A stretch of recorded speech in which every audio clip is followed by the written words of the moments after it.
Hello everyone, welcome to Mahto classes. आप सबको हमारी यूट्यूब चैनल महतो क्लासेस में स्वागत है। दोस्तों, मैं हूं विकास और आज हम लोग पढ़ने वाले हैं यूनिट यानी मात्रक। यूनिट से जितने भी क्वेश्चन आते हैं सारे क्वेश्चन को आज हम लोग करने वाले हैं। यूनिट एक ऐसी टॉपिक है दोस्तों जो सभी एग्जामिनेशन में जिसमें साइंस की क्वेश्चन आते हैं उसमें यूनिट से एक से अधिक प्रश्न हमें ज़रूर देखने को मिलते हैं। दोस्तों, हम लोग सबसे पहले जान लेते हैं कि ऐसा यूनिट क्या है। सबसे पहले जानते हैं कि एस आई मतलब होता है सिस्टम ऑफ इंटरनेशनल और यूनिट का मतलब होता है मात्रक। किसी राशि के मापन के निर्देश मानक को हम लोग क्या कहते हैं? मात्रक कहते हैं। दोस्तों, मात्रक दो प्रकार के होते हैं। पहला होता है फंडामेंटल यूनिट जिसे हम लोग मूल मात्रक कहते हैं और दूसरा होता है व्युत्पन्न मात्रक जिसे हम लोग ड्राइव्ड यूनिट कहते हैं। अब जैसा कि हम सब जानते हैं कि एसआई पद्धति मूल मात्रक की संख्या 7 होता है। पहला होता है लंबाई, दूसरा होता है द्रव्यमान, तीसरा होता है समय, चौथा होता है तापमान, पाँचवा होता है विद्युत धारा और छठा होता है ज्योति तीव्रता और सातवां होता है पदार्थ की परिमाप। दोस्तों, अब हम लोग इन सातों फंडामेंटल यूनिट के बारे में एक एक करके जानकारियाँ प्राप्त करते हैं। सबसे पहले है लंबाई। लंबाई यानी लेंथ, इसका ऐसा यूनिट होता है मीटर और मीटर को हम लोग एम से डिनोट करते हैं। दूसरा है द्रव्यमान। द्रव्यमान यानी मास। मास का ऐसा यूनिट दोस्तों होता है किलोग्राम और किलोग्राम को हम लोग केजी से डिनोट करते हैं। तीसरा है समय। समय यानी टाइम और टाइम का मूल मात्रक क्या होता है? सेकेंड होता है और इसे हम लोग एस से डिनोट करते हैं। चौथा है टेम्परेचर। टेम्परेचर यानी ताप। ताप का ऐसा मात्रक क्या होता है? केल्विन होता है और इसे हम लोग के से डिनोट करते हैं। छठा है ज्योति तीव्रता जिसे हम लोग क्या कहते हैं? ल्यूमिनस इंटेंसिटी कहते हैं। इसका मूल मात्रक क्या होता है? कैंडेला होता है। इसे हम लोग दोस्तों सी से डिनोट करते हैं। सातवां होता है पदार्थ की मात्रा यानी अमाउंट ऑफ सब्सटेंस।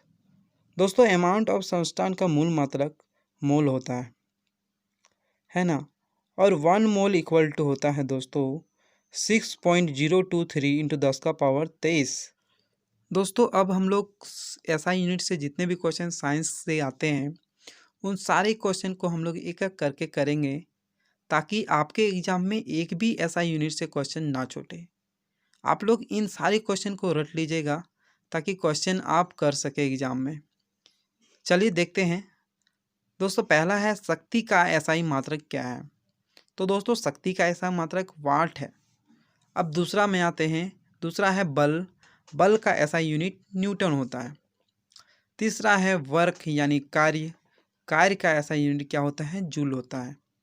चौथा है चालक की विद्युत प्रतिरोधकता। दोस्तों, चालक की विद्युत प्रतिरोधकता का ऐसा यूनिट ओम मीटर होता है। पांचवा है प्रकाश वर्ष। प्रकाश वर्ष दूरी का मात्रक होता है। छठा है प्रकाश वर्ष। ये भी आपका क्या होता है? दूरी का ही मात्रक होता है जो एक वर्ष में तय करता है। सातवां है एक पार्सेक या तारों संबंधित दूरियां मापने का मात्रक। दोस्तों, इसका ये बराबर होता है, एक पार्सेक बराबर होता है 3.25 प्रकाश वर्ष। अब आते हैं नेक्स्ट स्लाइड में। दोस्तों, नेक्स्ट स्लाइड है क्वेश्चन नंबर 8। पार्सेक मात्रक है दूरी की। पार्सेक किसकी मात्रक है? दूरी की। 9वां है एम्पियर। एम्पियर मापने की इकाई क्या है? करंट। 10वां है मेगावाट। मेगावाट जो बिजली मापने की इकाई है दोस्तों। 11वां है त्वरण। त्वरण का ऐसा मात्रक क्या होता है? मीटर प्रति सेकेंड स्क्वायर होता है। 12वां है आवेश। आवेश का ऐसा मात्रक क्या होता है? न्यूटन सेकेंड होता है। 13वां है ऊष्मा का मात्रक। दोस्तों, ऊष्मा का मात्रक कैलोरी होता है। 14वां है समुद्री जहाज की गति मापी जाती है ना। तो समुद्री जहाज की गति मापी जाती है, किससे मापी जाती है? नॉट से मापी जाती है ना। 15 नंबर है नौ संचालन का मात्रक है, तो उसका सही उत्तर हो जाएगा नॉटिकल मील। अगला है विभवांतर का मात्रक। दोस्तों विभवांतर का मात्रक वोल्ट होता है। 16 है प्रकाश के तरंग दैर्ध्य का मात्रक। तो प्रकाश के तरंग दैर्ध्य का मात्रक एंगस्ट्रॉम होता है। 17वां नंबर है एक हॉर्स पावर में कितने वाट होते हैं। तो दोस्तों एक हॉर्स पावर में 740 वाट होते हैं। 18वां है ऊर्जा का मात्रक। ऊर्जा का मात्रक जूल होता है। 19 है दाब का मात्रक। दाब का मात्रक पास्कल होता है। 20 है उच्च वेग को प्रदर्शित करता है। उच्च वेग को मेक प्रदर्शित करता है। 21 है ध्वनि की प्रबलता की मात्रक क्या है। तो दोस्तों ध्वनि की प्रबलता का मात्रक आपका डेसिबल है। 22वां है शक्ति की इकाई है। तो आपका आंसर हो जाएगा अश्व शक्ति। 23वां है नौ संचालन में दूरी की इकाई क्या होती है। तो समुद्री मील होती है दोस्तों नौ संचालन में दूरी की इकाई। 24वां है क्यूसेक में मापा जाता है। तो क्यूसेक में जल का बहाव मापा जाता है। अब आते हैं 25 नंबर में। 25 नंबर है ओजोन परत की ऊंचाई मापी जाती है। तो दोस्तों ओजोन परत की ऊंचाई डॉब्सन से मापी जाती है।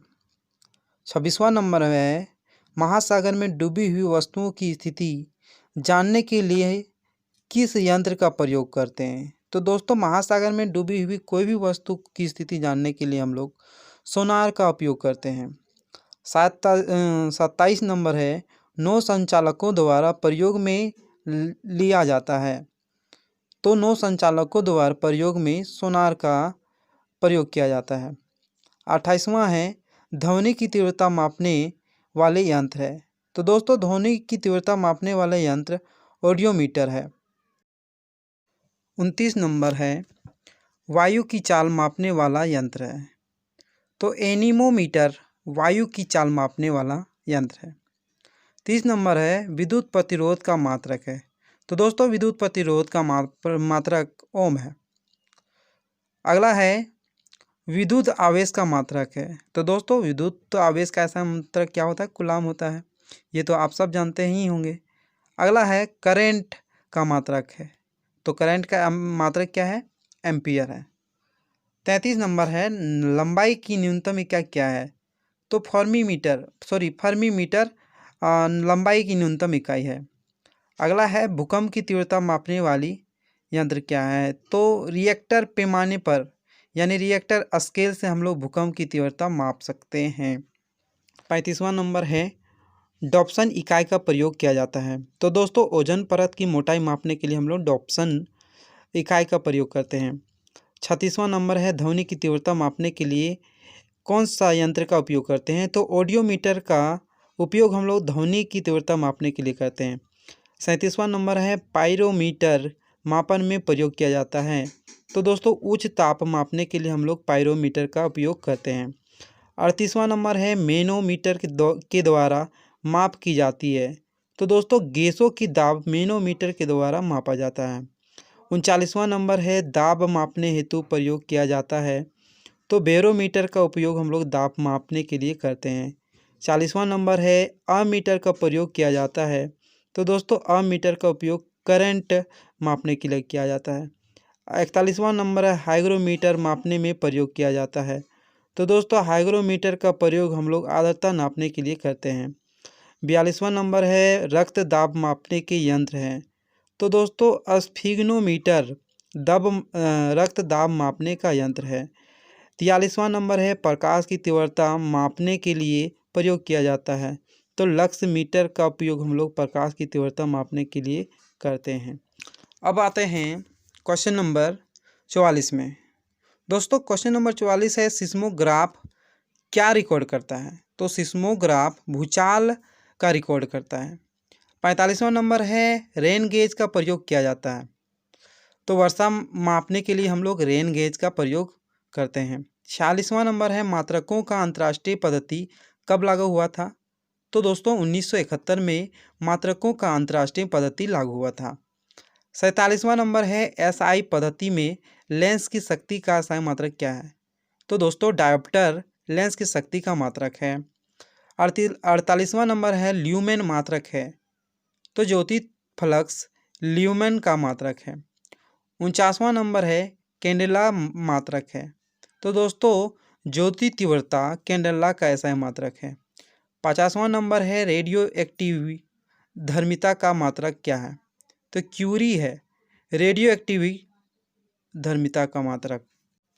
तो दोस्तों आज हमने फिजिक्स के लगभग सभी को एसआई यूनिट की जानकारियाँ प्राप्त की। आप लोगों को कैसा लगा हमें कमेंट बॉक्स पर बताइए, और हाँ, चैनल को सब्सक्राइब करना ना भूलें। चलिए फिर मिलते हैं। जय हिंद, जय Bharat, good bye, love you all.